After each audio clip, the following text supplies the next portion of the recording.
This is the ultimate comfort food that will fuel your body in with protein and with fiber. And the addition of the rhubarb gives it a bit of more of a tart taste. So if you're someone who struggles with sweetness, it'll give it a bit of a tart taste, along with adding some fiber. And there's some excellent health protective nutrients in rhubarb that we'll talk a little bit more about.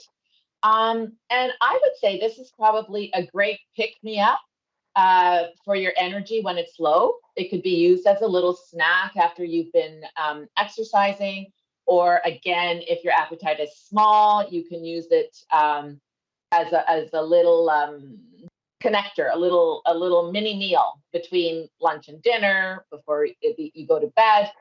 And yeah, any time of day. And I'm really sad that I'm not there to actually partake in the tasting of these recipes. Okay, off to Geremy. Yes, I know. Sorry, Daniela, and everyone watching. I mean, the aromas are incredible from both of the dishes. Again, just a really quick shout out and a big thank you to Galvin and Carolina for their amazing dishes and their star quality for today's cooking and nutrition demonstration. Okay, let's move on to dessert. We're gonna wrap up with something sweet. Again, sorry, Daniela, this is one of your favorites, but we'll save some. We'll make sure we save some for you. We're making a bread pudding. And first, I'll start off by saying that we actually were inspired to make this dish by some of the recommendations on a poll that we threw out on Instagram. We really want to see what people's favorite spring ingredients are. I think this is like the most exciting time of year for anyone wanting to, cook with more seasonal or those green thumbs out there. And, this is going to be, you're going to start to see a lot more local, fresh ingredients. And so we reached out to all of our amazing ELLICSR Kitchen followers and wanted to know what your favorites were. And can you take a guess, Daniela? Maybe you can throw out a few of your favorites. But oh gosh, what their favorite springtime fruits and veggies were? Springtime. Yes. Yeah. Well, definitely strawberries are my favorite in rhubarb. And I don't know, where my mind went? I don't know when dandelions come out, but my mind went to my dear mom when she was alive, and probably years and years ago when I was little. She'd be the one going into your yard, picking out the dandelions, and that's what we would have. We would have a salad of dandelion leaves. Yeah. Oh yes, absolutely. I think we all remember that. You can still see a few nonas probably on the corner of the street picking their fresh spring dandelions as well.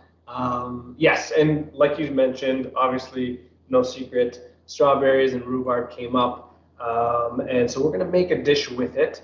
And this is one of our favorites because bread pudding is a great way to use up some of that leftover frozen bread. Like sometimes when you have the end of the loaf, or you want to save some bread, you end up sticking it in the freezer, and you end up with all this bread, and like, what am I going to do with it? These bread puddings, and you can do savory or something sweet. This is actually a little combination of both, but it's a great way to use up some of that bread. So this is going to be sort of the base. We have, this is a seeded, like whole grain bread. But I guess, you can use it depending on your needs. You can switch it up, right? Yeah. So, I mean, this is great because we're getting the extra fiber. But, for people that can't have that extra fiber and have been told to, to go on a low fiber diet, just use the white bread, right? So, or maybe sourdough bread too. Oh yeah, absolutely. Sourdough would be great.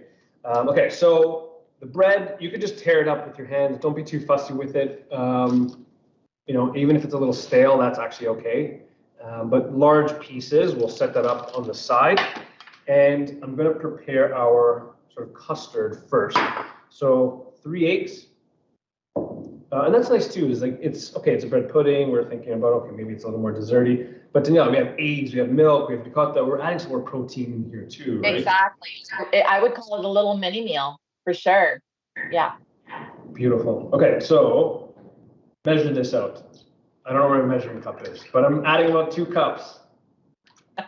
Again, and this is not a fussy recipe. Like, you can eyeball it. We just need enough custard to soak up or for the bread to sort of soak up so it's not dry.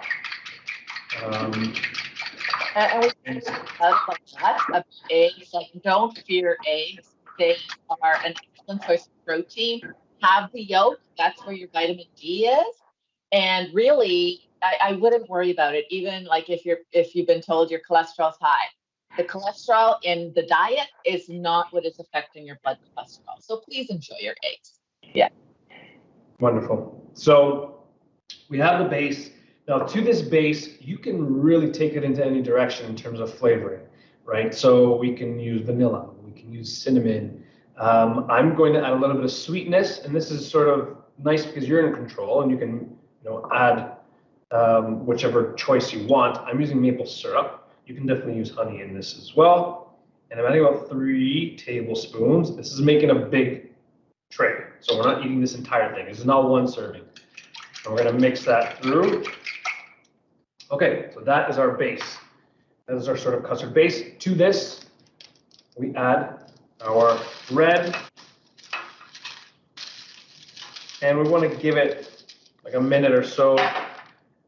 You can push it down, do a little tossy toss in here, just so that it soaks up some of that mixture. All right, so press it all down. And we'll put that to the side. Give it another minute or so to soak in. And then to our star, our rhubarb, and we saw some beautiful, the first that I've seen of the season, the spring strawberries, which I think are better than the late summer strawberries or the summer strawberries. That's just me. I don't know if it's a hot topic or not, but the spring ones are nice. They're a little smaller, really, really sweet, really nice and concentrated. And of course, our Ontario rhubarb, which you'll probably start seeing popping up in a few of your markets. I know the local produce market by me had this amazing rhubarb. Now, rhubarb is a plant, you will see it sometimes growing wild in parks. The cultivated version is what we see in the grocery store. The leaves on the top you don't eat, but the stalks are what is used in our dishes. Now, if you've never had rhubarb before, it is on its own, and it's, without adding anything, it's very tart, very, very tart. So if you're using it on its own, just keep that in mind. Sometimes you'll see it turned into like a jam or a preserve where you're adding something a little bit sweeter to balance off that tartness, which you can do. In this dish, because I've already added a little bit of maple syrup to that custard mix, that's really going to help to balance it out. And then I'm adding something sweet with the strawberries, so that'll also help to add a little bit of sweetness. But if you do find it, even then, if you do find it a little too tart, what you can do is turn it into like a little jam or a little preserve. And all you have to do is gently boil this, like simmer it, with a little bit of honey or a little bit of sugar, and let that sort of break apart until it's sort of like that jam or marmalade consistency. And there is so much natural pectin in the rhubarb that you don't have to add anything else. Once you let that cool, you're going to get this really nice sort of jammy consistency that you can use in dishes like this. You can use as like a spread, whatever you like. And it's really, really tasty. How do you enjoy rhubarb? You said rhubarb, Daniela, was one of your favorites. Mm-hmm. Yes, so strawberry rhubarb pie, I have to say. But like bread pudding is another one of my favorites, and so maybe I'll do this. My dad lives on his own. He's 93. He's losing his teeth, but he loves bread, and so whenever I go up to visit him, there's a lot of stale bread hanging around. So I'm thinking instead of feeding it to the pigeons, I think maybe we can. This will be the next thing I make for him, and of course, selfishly for me. Hey, sorry, there's nothing selfish about that.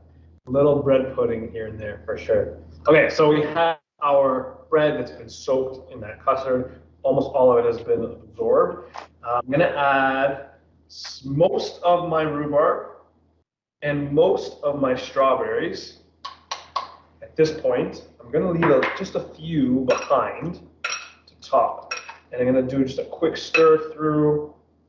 You don't have to be too aggressive. You don't want the bread to break apart into like small bits, but you don't have to be too cautious about that. Okay, so we have that mix here, ready to go. And now for the tray, you put it into any tray that you want that'll fit in the oven. My little go-to is I just have a pan here. It's like an oven-safe pan. This is cast iron, but any oven-safe pan. And then what I do is I get a little piece of parchment. I think you've seen this trick before. Run it under a little bit of water, crunch it up.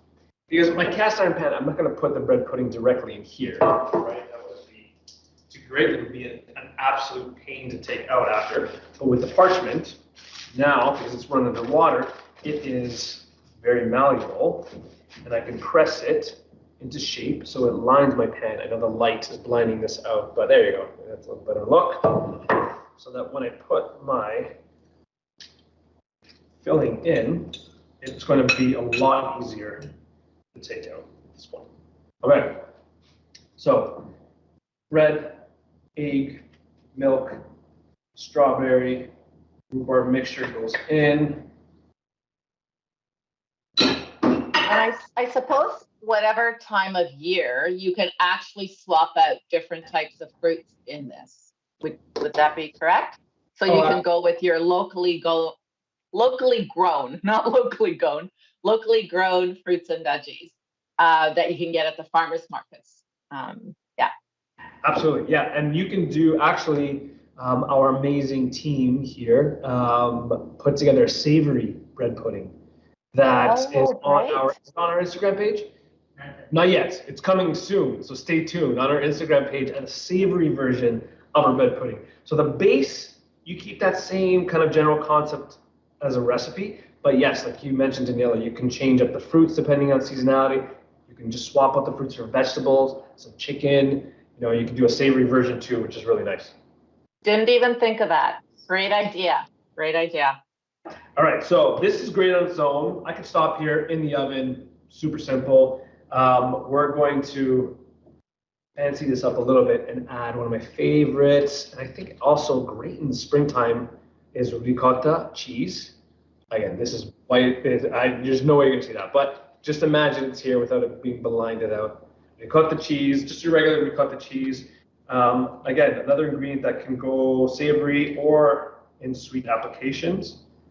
And I think it works really well in this recipe. I still remember my grandmother on my father's side would cook a lot of desserts with ricotta cheese in it, and it was just super tasty. I love that sort of combination. And then to that ricotta, we're going to add just a little bit of lemon zest. This is a great application. If you don't have lemons on you, you can use vanilla, you can use cinnamon, again, just to flavor it up a little bit. But that little bit of lemon in desserts, I think everyone can agree, it just adds that, that bit of something different that stands out and really makes a difference. So just the outside of that lemon, so just the zest we're using here, using one of our favorite tools. Galvin mentioned it before, the rasp or microplane. Great way to remove that zest.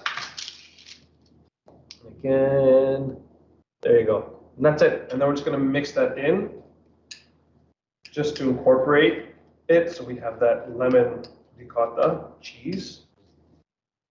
And then I'm just going to add some little blobs throughout on top.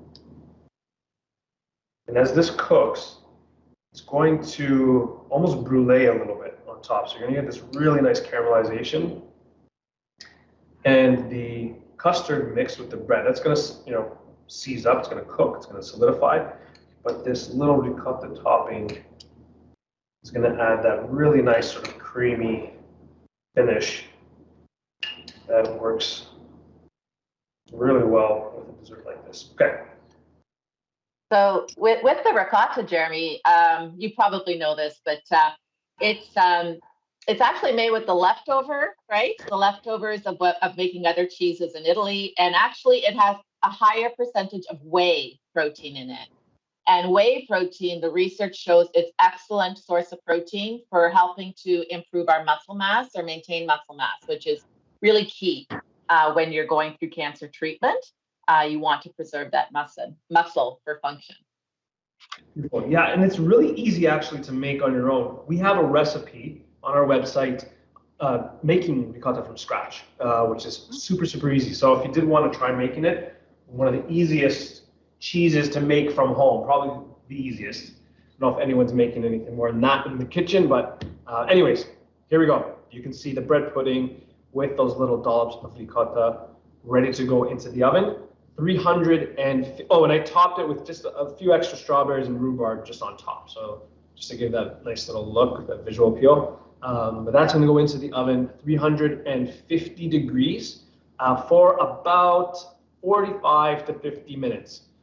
Just until it sets. You shouldn't have any more liquid from the custard, but it should set, and you're going to get some nice brulee action on top. And of course, have one ready to go.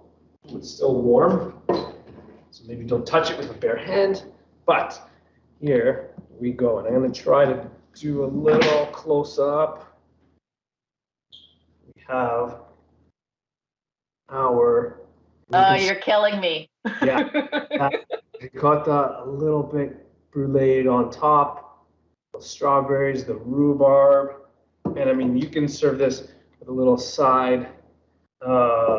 You can even serve it with a side of, I was going to say ice cream like kind of go too, but you can even do it with a little bit of yogurt on the side. This would be fantastic. I'm like desperately looking for a spoon because my mouth is watering. I'm sorry. I'll get this little palette knife here. And it still stays super nice and moist, but you should be able to cut a nice slice out of that. And you can see that steam coming off. Ooh, so nice. Warm. I think this is the best way to serve it, but you can pop the leftovers in the freezer, and you have a nice little snack / dessert ready to go. But that is it. That is our, what do we call this? The lemon ricotta rhubarb bread pudding.